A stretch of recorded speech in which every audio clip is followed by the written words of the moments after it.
Hey everyone, Karen the Warp Spinster here. Welcome to my channel. I'm glad to be quilting with you today. This is going to be a sampler sort of day just because that's where I'm at right now. I have been working on another log cabin-y kind of thing potentially for the book, but there are two things I want to do today. One is to do a little more with this, which you can see I've started, and then also to start to put together the Alice quilt. It's time. It's just time. This is from last week's video. You can see that I've added this circle, which goes sort of with a little couple spots here. I have decided that I want to do kind of a sort of a sampler of this, not necessarily the other 4/4 of the bear paw with sashing in between, but some sort of colorful sampler. And I have decided also that I want this to be a straight edge. So rather than cut it short here, which would certainly be an option, I'm going to add on a piece where this curve will fit, and then this will be straight over here. So that will be white. And then this, I think I can probably even up pretty well without doing that, but I'll see. I might have to do a gentle curved piece up there too. But that will be first on my agenda. And then on this part of it, I want to add in some stitches, maybe some big stitches in the center of this, something winding maybe over this or under it, just to add something more to this section. This was too much of this color.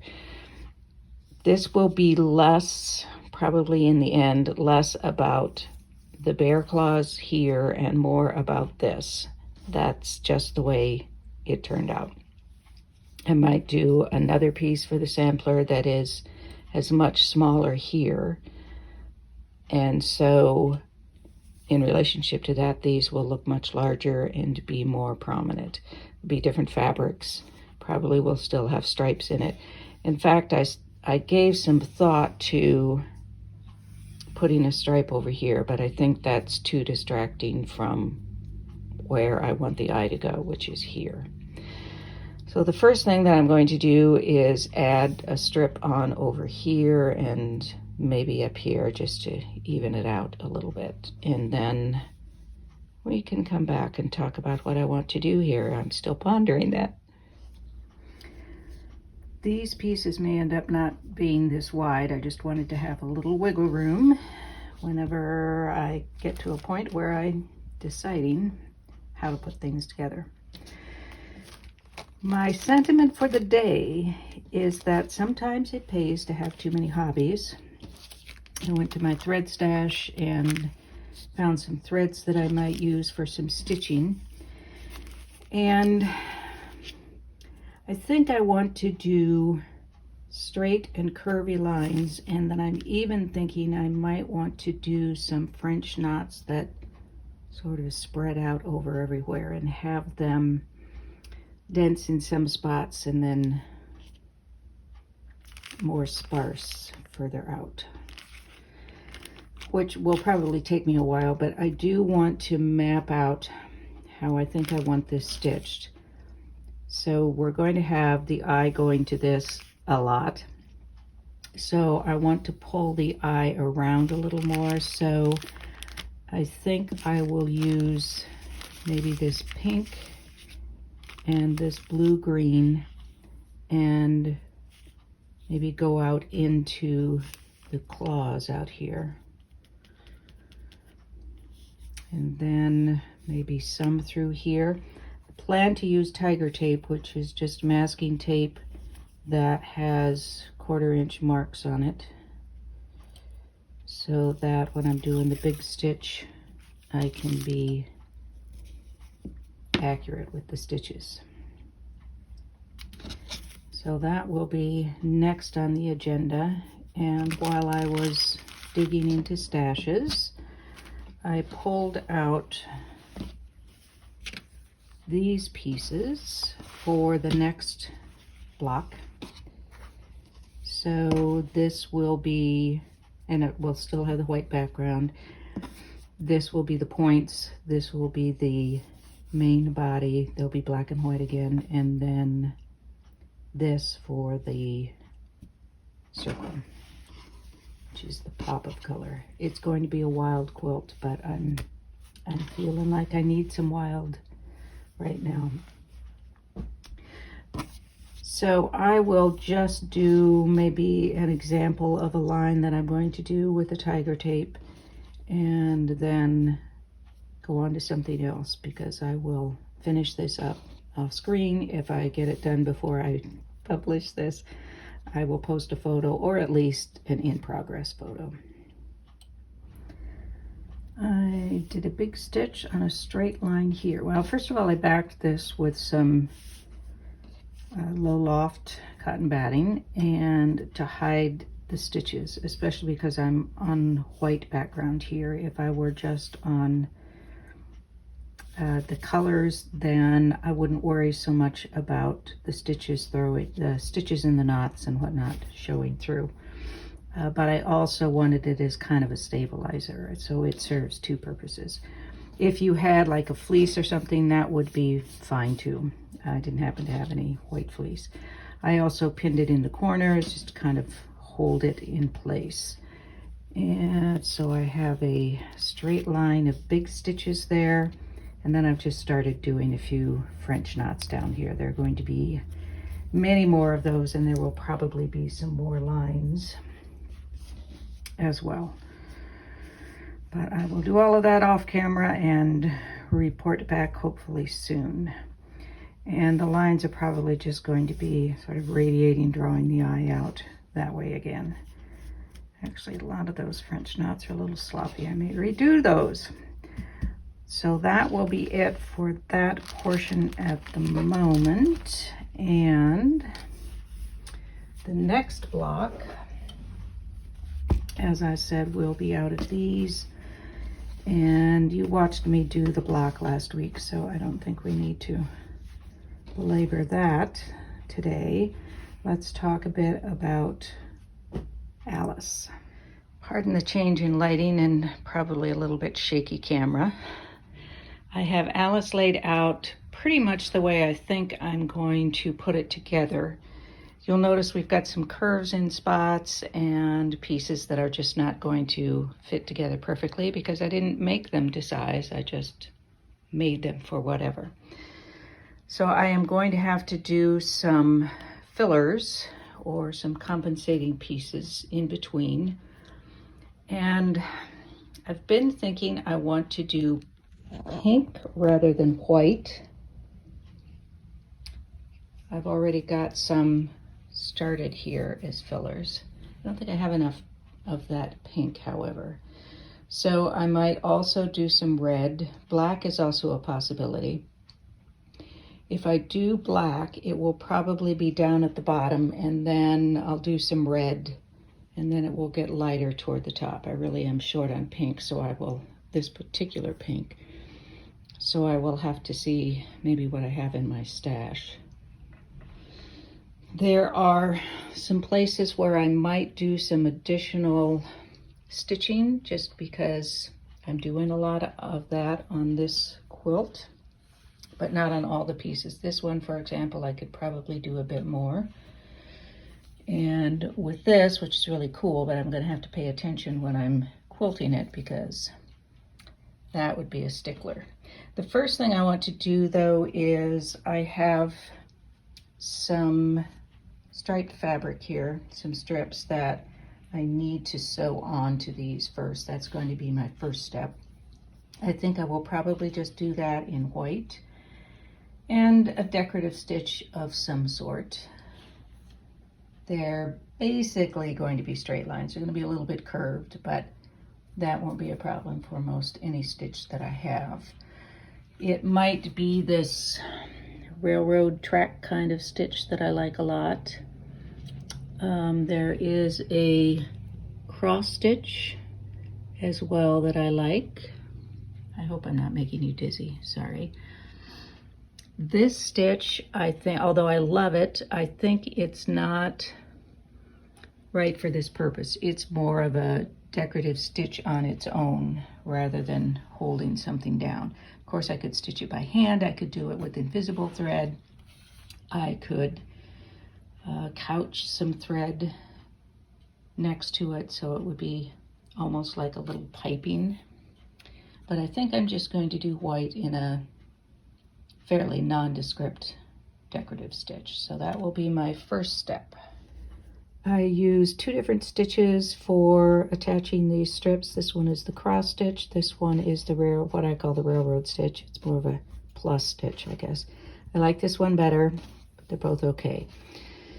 Now, when I start putting this together, I have curves here. These are both at the very bottom of the quilt, so this will be the bottom edge, which means that I either have to compensate for this curve before I attach it to the block above it. Same with this one, of course. Or I have to take the block above it and match this curve. And the block above it actually is this one. So I have a choice here. And I also have a choice about whether this is going to have another strip on it to make it the same width, or if I'm going to trim this down a little bit.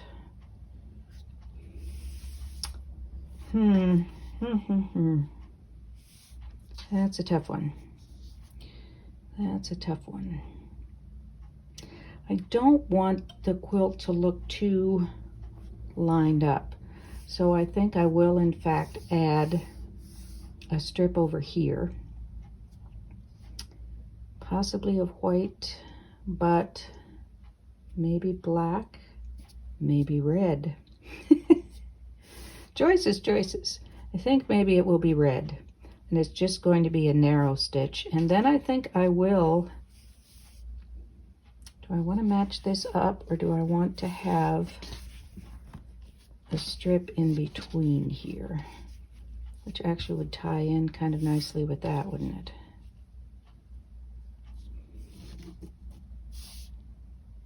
I think I like that.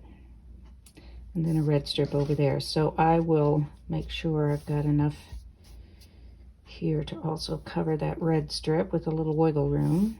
And I will do a compensation strip on here.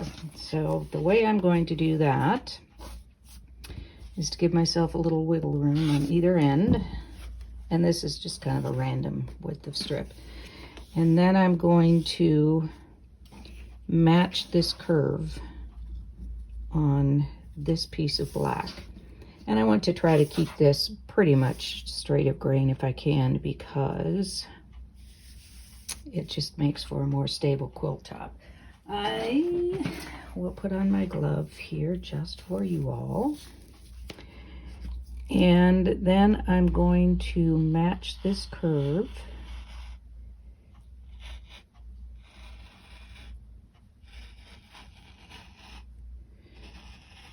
and this is not going to be perfect, pardon my elbow here, because of course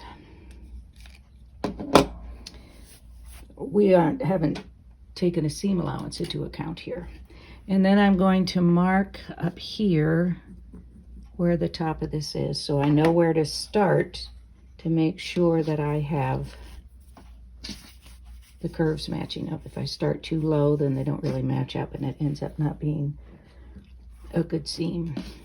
So now I will just put these right sides together, match up that white mark on the edge. Well, maybe I will. If I weren't on camera, you know, this would be much easier, just because it's human nature. I'm going to put a pin in it here just so I don't lose track when I go to the machine. And then I will just have my needle down so slowly, and as I come to curves, I will just lift this and move it over. I'm not stretching it to fit, I'm just lifting it so that I can move the edge over, and I'm measuring my 1/4 inch right where the needle hits the fabric, not the front of the presser foot, which is my tendency, but just to watch and make sure that where the needle hits, it's a 1/4 inch away.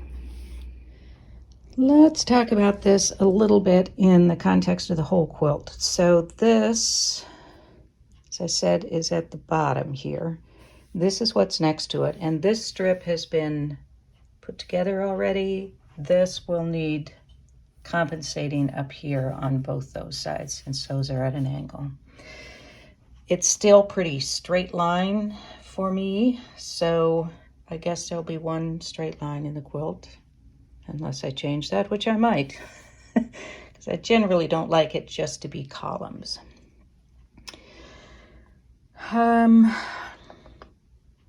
Now, next up, I'm thinking about, do I want this to be red over here? I should just go get a strip of red and try it there.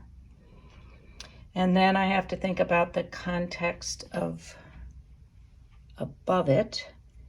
And this is a little smaller than this block, which is going to be a little wider now.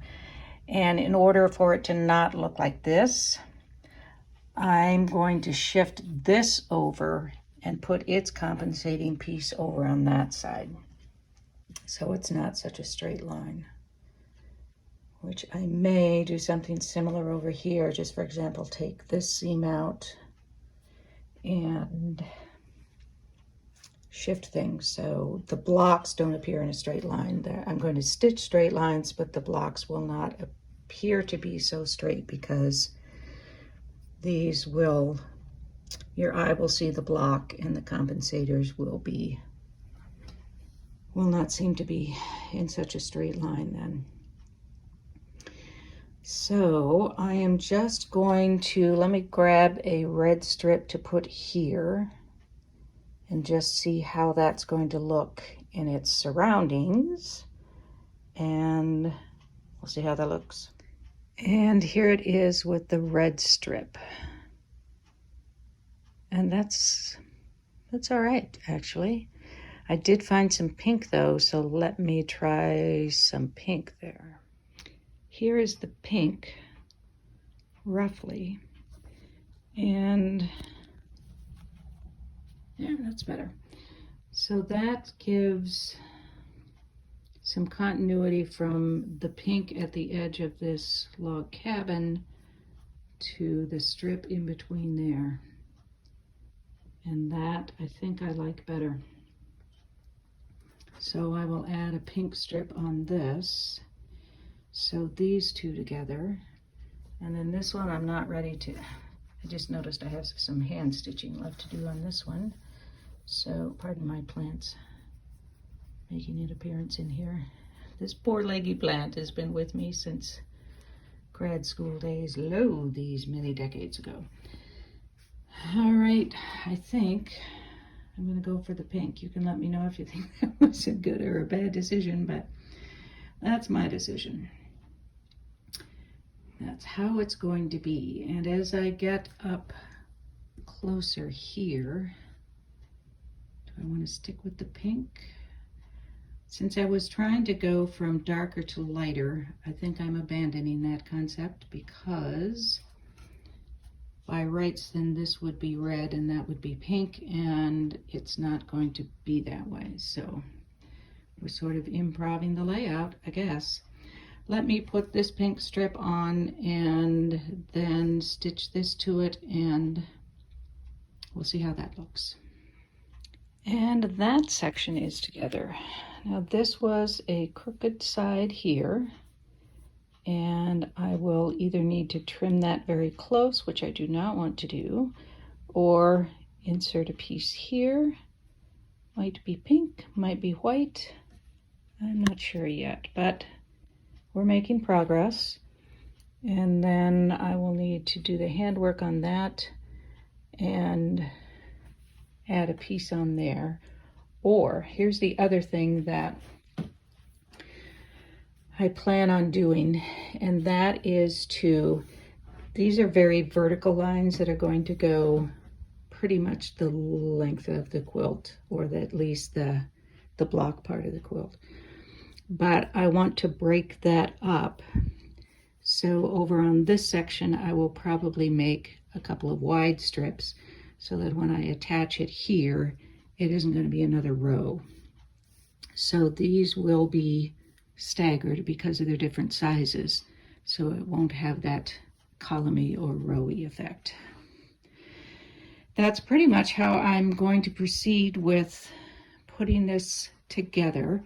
Once I have these blocks in a reasonable order, or the strips, the sections of it, I should say, then I will figure out what I'm going to do at the very top and going forward up to the top of the quilt. I don't know yet how large this quilt's going to be. We are playing it by ear as we go along. Here's a quick update on the bear paws. I did a little bit of work on this. There's a lot more to go. So I extended this line down to the bottom. And then I established kind of a swoosh curve of French knots, which will be in different sizes of knots. So this is, I think, 2 wraps with 3 strands. This is 1 wrap with 2 strands. So there'll be a variety. I'll also use different shades of pink in here. And then this will be the outer edge of the swoosh. So it will go from pink probably to a lighter pink and then into this teal color there. So lots more of the French knots to do, but that's something I can sit and do while I'm watching a movie or TV or something. And then I also made another block, which is a long and tall block that I like very much. It will also have some kind of swoosh on it probably. And I think it's going to be fun putting all these together as I use different fabrics and different colors. I think that will be a great deal of fun. And since I have a lot of these partial bear paws, I think I'm going to call the resulting quilt It Bears Repeating. I guess that's going to be it for this week. Next week is an unknown as per usual. I hope I will see you then. In the meantime, be well, be safe, be happy, be quilting. Peace out.